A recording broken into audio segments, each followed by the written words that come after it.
Hello, my friends, and welcome to episode 38 of the Kiss Army Nation podcast. We are your hosts. I'm Pasquale Veri. And I am Claudio Spera. Welcome to the show, everyone. So, Carr Jam 21 is a project to celebrate the legacy of late Eric Carr. So, with some of the most well-known and Kiss-inspired musicians, they have recorded 2 songs written by Eric Carr, plus 2 Kiss-related bonus songs. So here to talk about his project is Jesper Lindgren and our dear friend Phil Shouse. So welcome to the Kiss Army Nation podcast, Jesper and Phil. Welcome back to the show. Yes. Hey, thank you. Thank you. Thank you. So before we begin, can you tell our listeners a little bit about yourselves? So what are your musical influences? Jesper, let's start with you. Yeah. My name is Jesper Lindgren. I'm from Sweden, in the northern parts of Sweden, in a town called Östersund. And besides Carr Jam, I play in a glam rock band called Velvet Insane, and I also play with some other artists. I've done some stuff with Dragon, and I also do a lot of the different or other stuff like beer. I'm in a few beer projects as well. Oh, really? Okay. Yeah. I'm highly influenced by glam rock, the 70s glam rock stuff, like Bowie, T-Rex, New York Dolls, and Kiss, of course.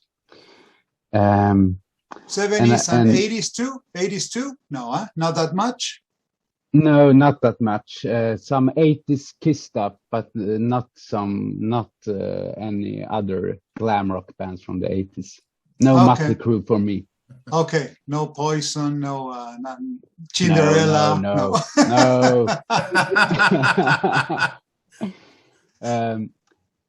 Yeah. So what about you, Phil? So tell us about your musical influences. Everybody probably knows that by now. That's right. Kiss is obviously a huge one. The Beatles is my number one, my favorite thing in the world. But no, growing up, Kiss, classic rock was a big thing for me too. Big 70s like Jesper. Just good guitar rock of the 70s and the Beatles. And that's right. Stuff in there too. That's right. So how did you guys get into Kiss? For me, it started with an old cassette, a double platinum, and the first song I ever heard was Strutter from that one, and I was blown away. And then after that, I bought like every Kiss album, and yeah. You were hooked for life, for sure, like all of us.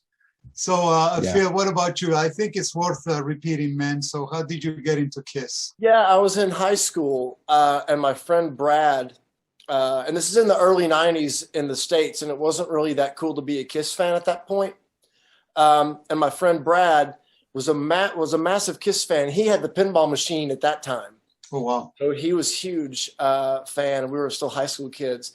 And so I asked him to make me a mixtape of heavily on the makeup stuff. I was just really interested in it, but I never heard a lot. And leading it off was Deuce from Alive, and that was it. I got it. I got all of it immediately. I already knew about the look, but that's what drew me in. I mean, the music is what hooked me. Okay. And, talking about music, can you tell us a little bit more about your musical career, Jesper and Phil? So what have you been into? How everything started? What are you up to now? Yeah, I got my glam rock band, and we are touring a lot, actually. We have done it through the whole COVID-19 pandemic.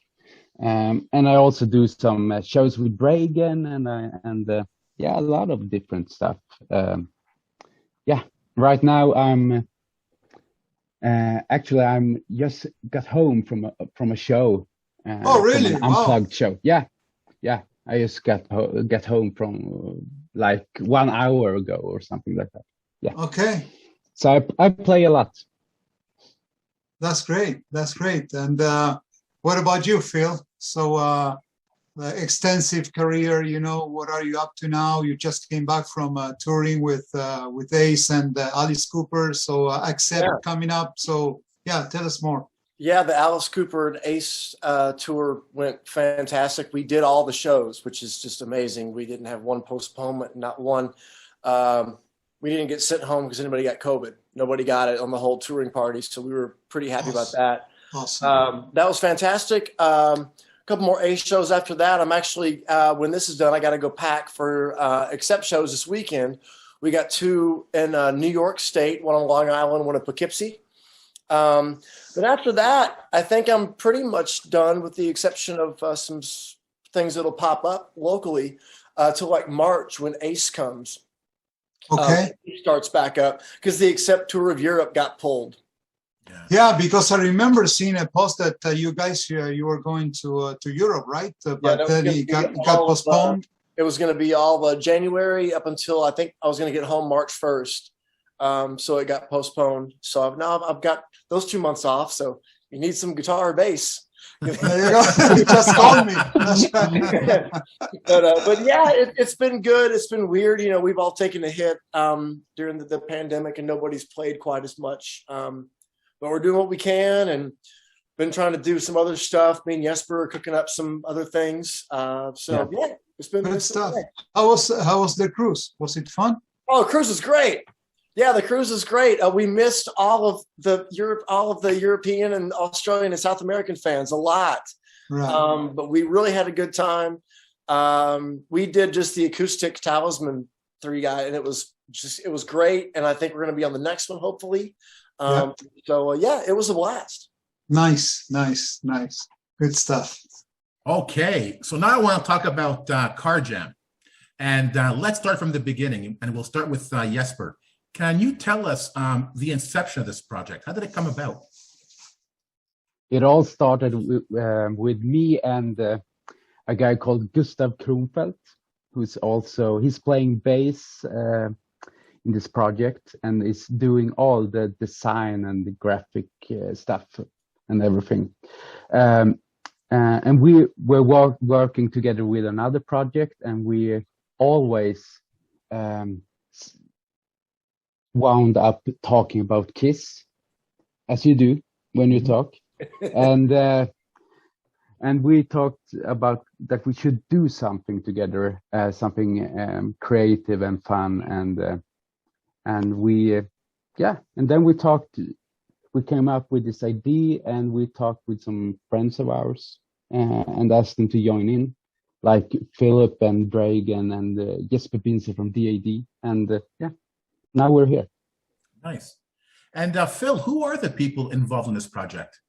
Oh man, Ryan Roxy is involved in it. I hung out with Ryan for a couple months, a few months ago.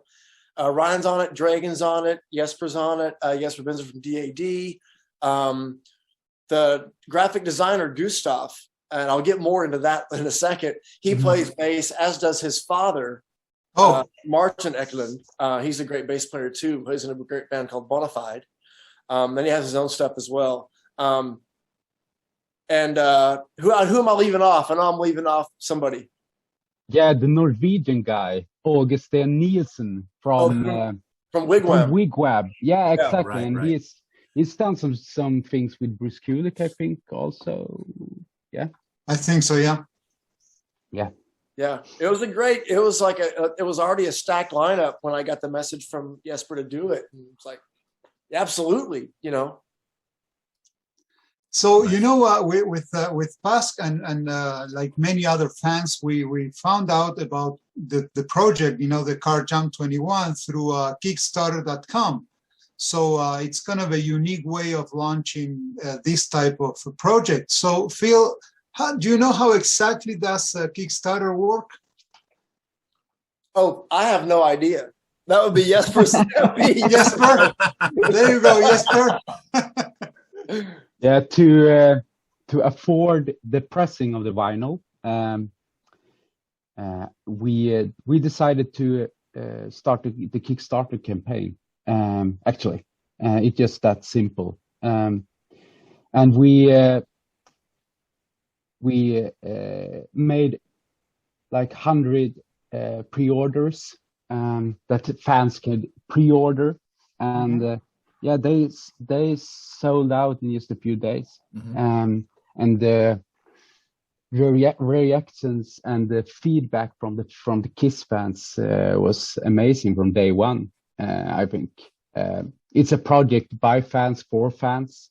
We are all together in this to celebrate our favorite band, and we have a lot of fun doing it. And I think Kiss fans sees that. So, and I guess that from what you're saying, the reception by the fans of the initial launching of the project was great, right? So you guys you had a lot of good grasp and good success with the fans, reaction. Yeah, definitely. Yeah. No, what's cool about Kickstarter is that you had to raise X amount of money before you get the project started, right? If you didn't raise that money, the project wouldn't start. Yeah, I think it is that way. I don't know. Actually, it's my first Kickstarter campaign, and it just. But it worked. Luckily, luckily, the goal was met, and the project's happened. Oh, within a couple of days. But my point being is that what you're basically doing is gauging the fans' interest and saying, if you're interested, invest in this. And if enough people invest, we're going to have a project for you, an amazing project. That's exactly what you guys are delivering. Really great way of doing this. And it's I'll go ahead and do my plug for the packaging right now. It's going to be coming out on digital or vinyl, but you really got to get a hard copy of this. The design and the packaging and the extra stuff. Absolutely. I mean, I don't have it in my hands yet, but I've seen pictures of everything. Absolutely incredible, outstanding job. It has everything that Kiss fans like, and it's so creative. And there's so many little Easter eggs in it. It's like you'll recognize a font. It's down to that kind of detail. Wow. It's down to that detail, like Kiss fans like us always look for and want to see in these kind of projects. And it has everything and more. It's such a great package. Guaranteed people are going to love it. There's no question about it. Sold. That's good. Sold. In addition to the songs and how good the songs are, it's so well put together, and Jesper just did a fantastic job of doing that. Any idea when this will be coming out in that package that you're making reference to, Phil? It's in January, correct, Jesper? Yeah. The beginning of January. Okay. 7th of January. Okay. Cool. So basically, everybody who put into the Kickstarter campaign basically ordered the vinyl, right? Yeah. Right. Okay. So before we go deeper into Carr Jam, what does Eric Carr mean to you, and why is this project so important to you? There's so many Kiss tribute projects out there. What makes this one special? We'll start with Jesper. To start with Eric, I think Eric got a special place in every Kiss fan's heart, actually. I've never heard anyone say a bad thing about him. And I think Eric was an amazing musician and a songwriter and a wonderful person, and deserves to get a bigger spotlight, I think. So that's the reason why we're doing this. Yeah, that's my answer on that question. And Phil, how about you? Why is Eric Carr so important to you? Yeah, like Jesper said, I've never really heard anybody say anything bad about him. I never got to see him play, but I heard lots of firsthand stories from my friend who's now also passed on, Gary Corbett, who played keys for Kiss starting in the Crazy Nights era through the beginning of the Revenge era. I toured with Gary for a few years with a country group out of Nashville. And he had all kinds of stories about Eric, and they were all great. And I never heard anything contrary to that. It was always really positive stuff. I just like the story of how he got the band, how he was, how he was a cover band guy and a stove repairman or something. Yeah. He had a trade like that, and getting the job, and I can kind of relate to that. Like, you know, not getting the huge, like that monster gig like that, but like, wow, that'd be, you know, regular guy just getting that kind of a gig is a good story. And he always was great to all the fans. And I think always stayed pretty grounded and, you know, regular Paul Caravello, you know. Indeed, yeah. So guys, now if we go deeper a little bit on the track list for the project, so we know that he has 4 songs, okay? Eyes of Love, Love Her I Can You Feel It, and Snowblind. So Phil, can you tell us why these particular 4 songs? I know that Jesper let the singers pick on Snowblind and Love Her All I Can. Yeah. Right? I think Yeah, so. that's correct. And as far as, and I didn't play on those 2, Can You Feel It, and then come on, Can You Feel It, and Eyes of Love. How did you get those? Well, how did you pick those 2? We just both me and Gustav has listened to Rock'n'Roll since we were kids. I think it was released in 97 or something like that, 99. Yeah. 99, yeah, Rockology. Yeah. Yeah, I was 5 years then. So, and Gustav was 7. Yeah, but we have always loved that album, and particularly Eyes of Love and Can You Feel It? So it was just, yeah, it was a no-brainer to pick those 2. I think Eyes of Love in particular, what album was that going around? Was that Hot in the Shade? Was that? At that time, yes. How did that not make Hot in the Shade? Yeah, exactly. I mean, it's way better than half the songs on there. Oh yeah, over half. I love that riff. Absolutely, yeah. That's what you know, most Kiss fans wonder. You know, so how come that such a great material, you know, it was left out, you know, by Paul and Gene? Yeah. Absolutely. So you guys, were there any other songs up for consideration for the EP? Were you juggling, you know, with other ideas? Yeah, we talked about a lot of different songs, actually. It was a really tough decision to make, to pick these 4 songs. But actually, we are talking about maybe do another album. Oh, nice. Or do something. Yeah. So let's see what happens. Nice. So I'd like to spend some time on each of these individual tracks. So I want to ask each of you, what were your individual experiences recording these tracks, or your thoughts about these tracks? We'll start with Jesper, your experiences and or thoughts of Eyes of Love. Eyes of Love is a great song. I play guitar on that one together with Philip.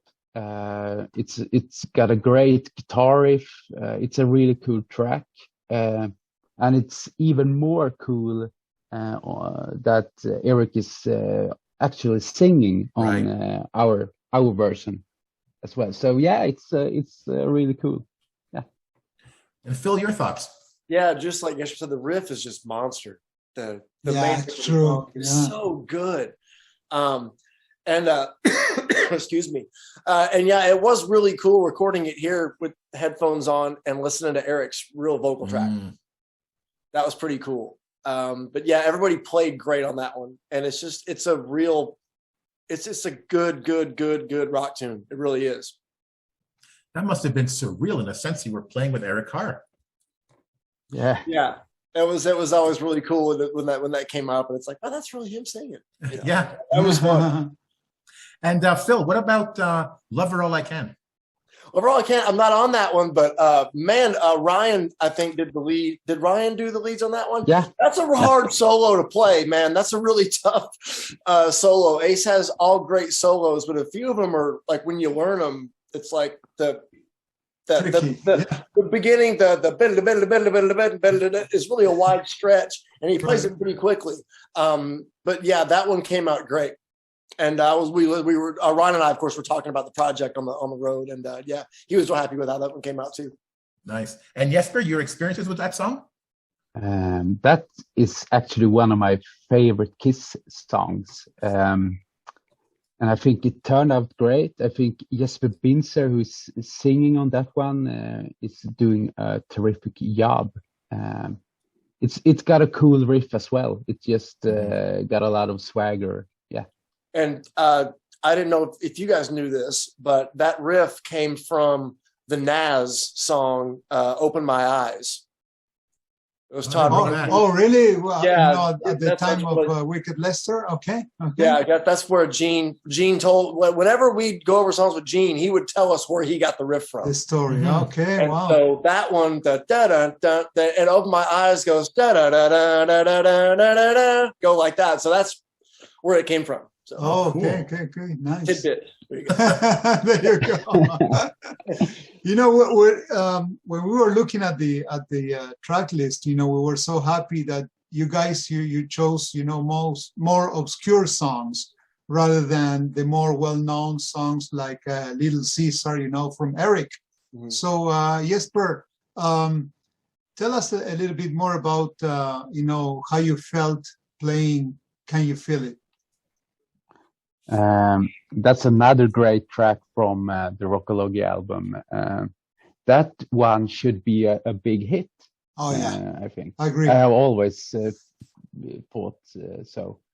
And it turned out great. Åge, who's doing the vocals, are doing a terrific job, and Philip is doing the lead guitar, and is putting down 2 amazing guitar solos on that one. Oh, thank you. Awesome. On to you, Phil. How did you feel playing on that one? It was really fun. It's a feel-good song. It just it's a really, really good chord progression. It's a good up-tempo, more mid-tempo, but like a really kind of uplifting tune. It took me, I don't know how many takes I actually did at the end. It's like, no, I don't like that. So yeah, I finally found one that was, I was like, okay, I got to stop. I'll still be back there recording, but no, it was a lot of fun. I'm glad people like it. That was a fun one to do. Awesome. And did you also play on Snowblind, Phil, or was No? Is that Ryan again? Ryan? Yeah. Yeah, exactly. Okay. Yeah.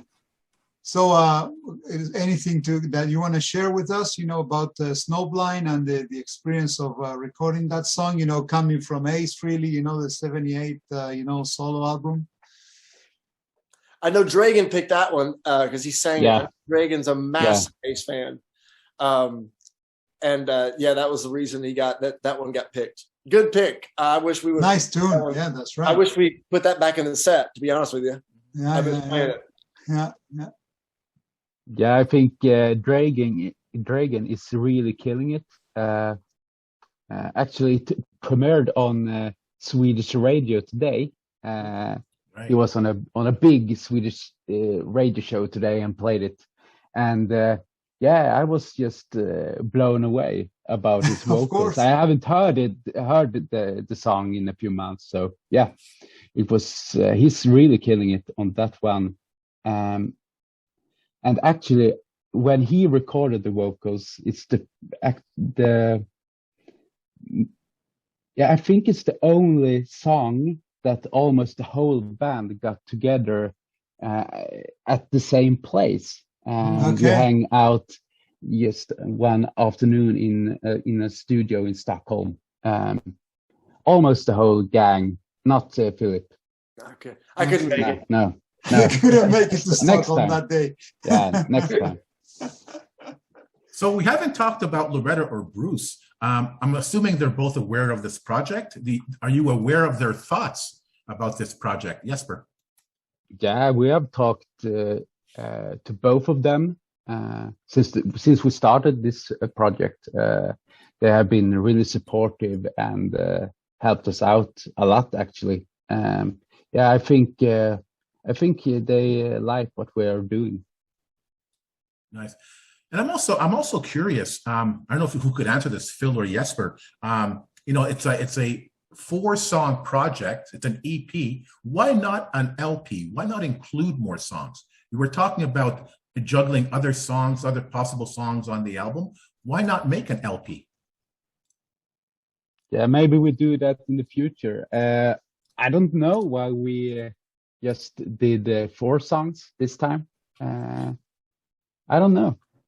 One thing, those 4 songs with 2 songs per side of an LP, Yeah. it's gonna sound great. Yes. Of course. Yeah. Exactly. Those grooves are that wide, That's man. right. It's way in there. That's gonna be deep, man. Of course. It sounds really good. Yeah. That's right. So, coming back to Eric, we have one final question. So, anyone who has listened to the Rockology album knows that there are some really, really great Eric songs there.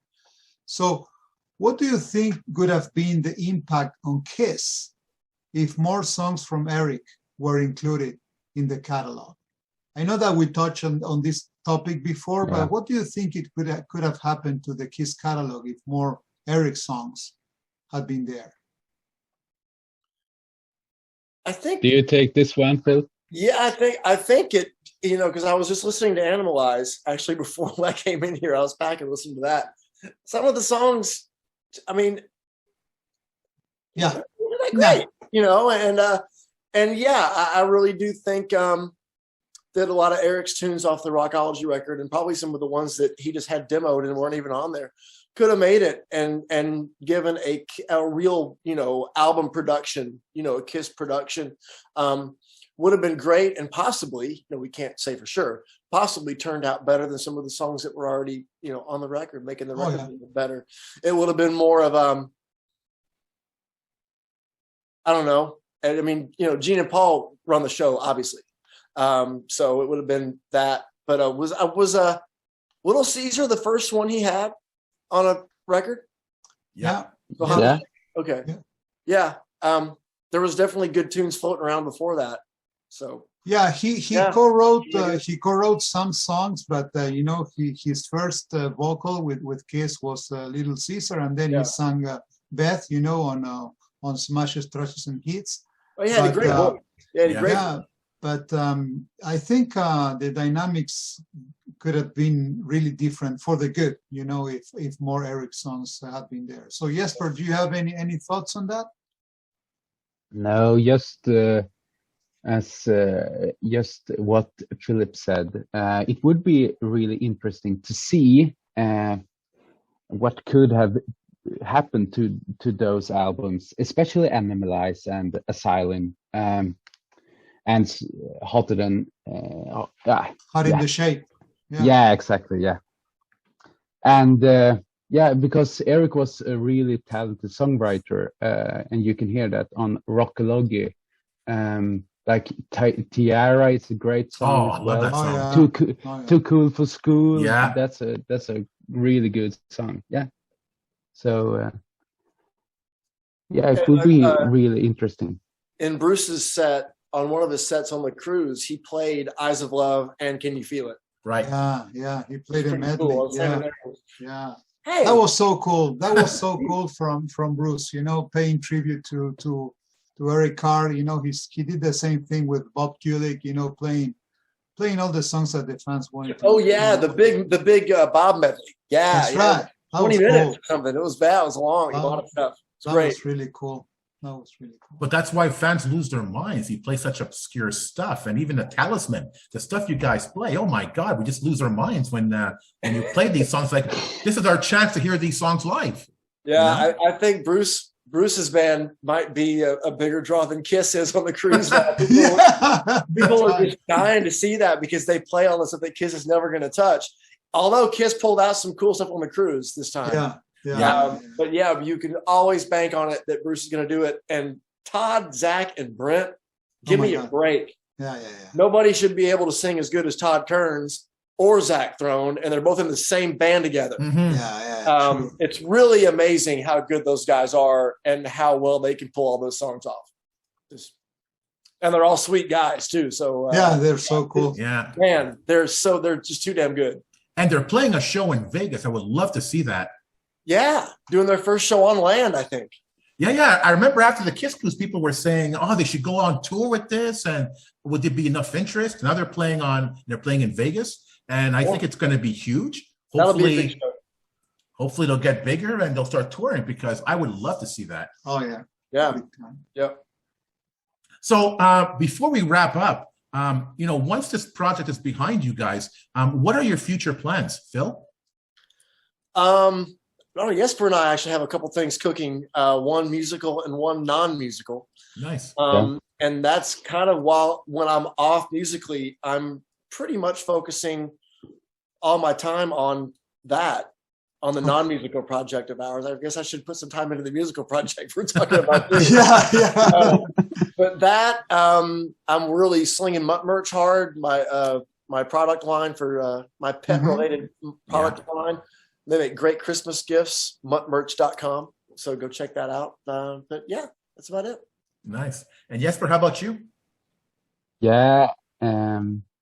Right now we are working on some new Velvet Insane stuff, and hopefully we will go into the studio soon. And as Philip said, we are working on some projects together that should be and will be really cool to see where it all happens, and hopefully more Carr Jam stuff.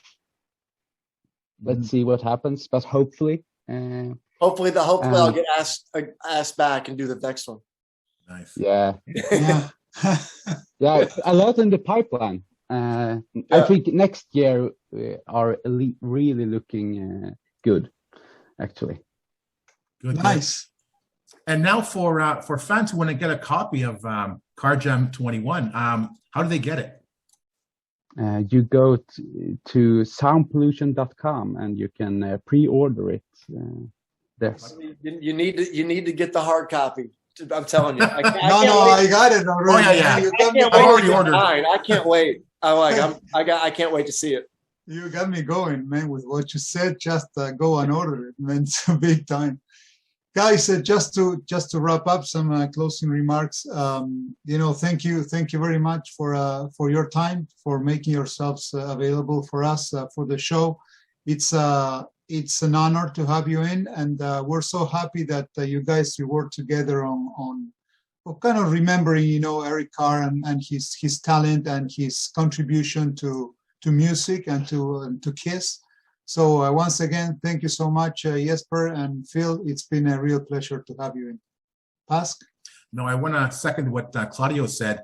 Our original intent was to basically release an episode a week until December 19th. As of this recording, it's December 1st. But we've gotten so much interest of guests wanting to come on the show that, now we're releasing 2 episodes a week until December 19th before we take our break. And when you guys expressed interest in the show, I called Claudio. We got to get those guys on, man. This is going to be awesome. It's an amazing project, amazing guys. We got to talk, and our listeners are going to love to hear this and love to hear more about this project. So thank you again so much for being on our show and considering our show and having this chat with us. Thank you so much. Always a pleasure to see you guys. It's always a good time. Yeah, thank you guys very much. Kiss Army, thank you for listening. We hope you enjoyed this episode, and remember, never stop rocking. Take care, everyone.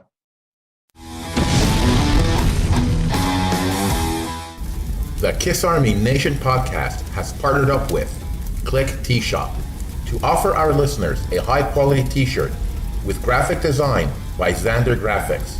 Check out Click T-Shop at clickteeshop.com.